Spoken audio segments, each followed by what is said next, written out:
Sit with your back upright. You can also take a back support.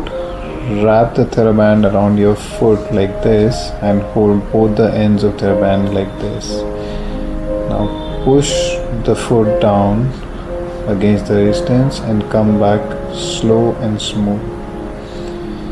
Keep breathing normally.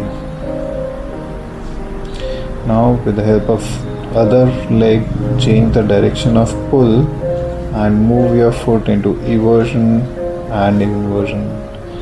Make sure the movement is slow and smooth.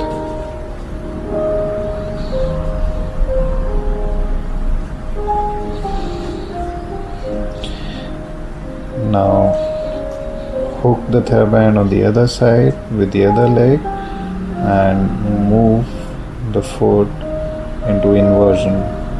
Now the direction of force has changed, the movement is similar.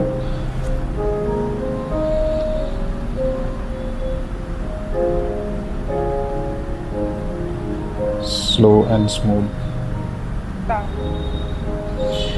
Take someone's help to hold the Theraband on from the other side or wrap it around a round object and pull your foot towards yourself and slowly take it down. Make sure your knee keeps still.